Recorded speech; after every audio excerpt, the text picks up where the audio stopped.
Tread lightly.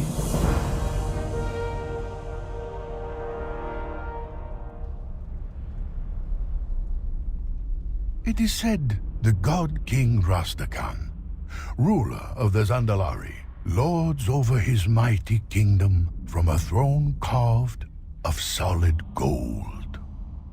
Years ago, as he sat upon this opulent seat of power, he was visited by the dark prophet Zul. Zul warned King Rastakhan of a terrible cataclysm, for Zul had seen a vision of the great armored dragon clenching the world in his ferocious jaws. King Rastakhan did nothing.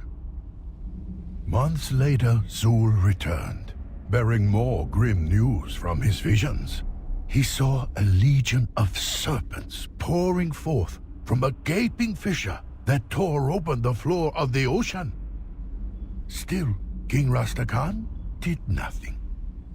Finally, mere months before the cataclysm, Zul returned, tearing his clothes and throwing his staff to the ground. Zul spoke of earthquakes and tidal waves.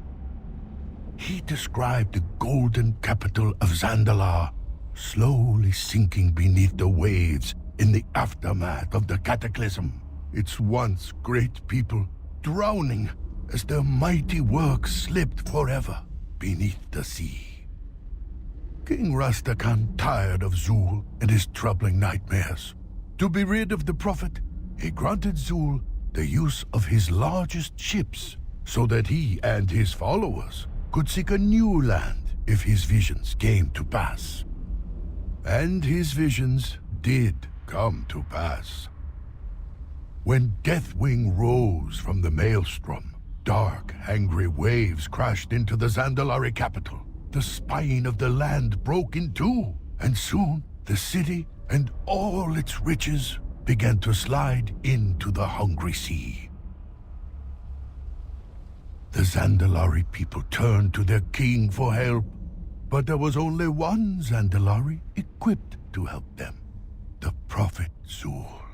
The Prophet and the mighty war fleet he had assembled while his king sat idle.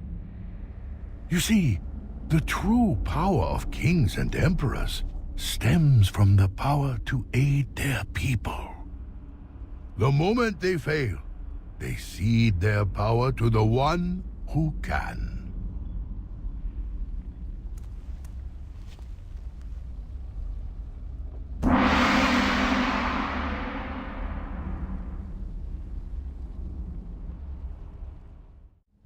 How does today find you?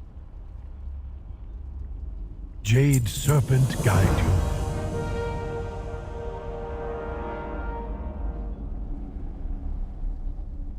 The Mogu tell a legend about Leshen, the Thunder King. It is said that he tore out the very heart of the Mogu god, and from that hateful act, he gained power over wind and storm. His followers fell to their knees before him. "We will call you the Lightning King," they said. But Leshen did not agree. "Lightning strikes in an instant and is over in a flash," he said. "But thunder proclaims the coming of the storm. Thunder quakes the skies long before the lightning strikes, and thunder echoes in the hills long after lightning's power is spent. It is thunder that sends animals cowering and fills the hearts of peasants with dread. Let thunder be my herald, so that my power is felt throughout the land. I will be the Thunder King."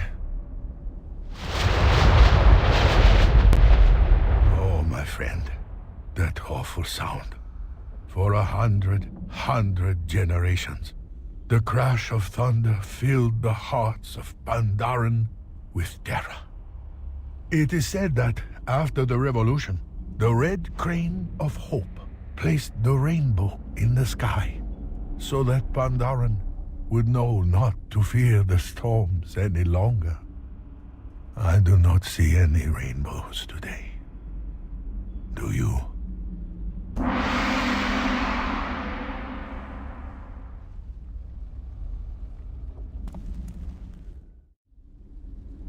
Greetings. Every good story needs a hero.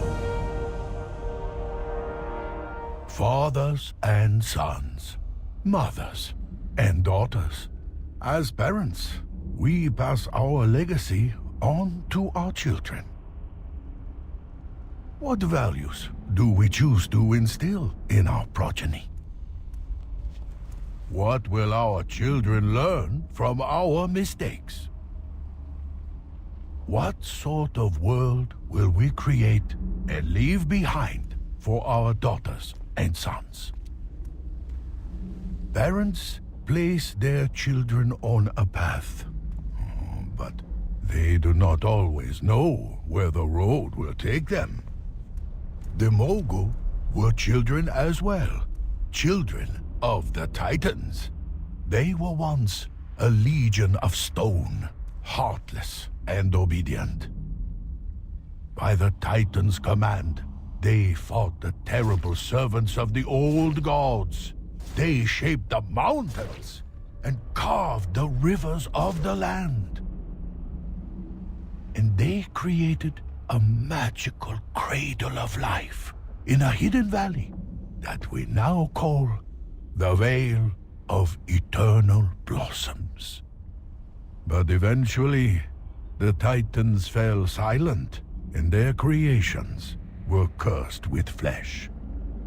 The Mogu grew restless. Many generations later, when the Thunder King united them, they seized upon their legacy. I truly believe now that the Mogu thought they were doing the work of the Titans. They fought against the Mantid and used the powers of the Veil to create new life. Oh, but such terrible works. Parents cannot always be assured of the legacy they will leave behind. How especially true this is when the parents are gods and their children monsters.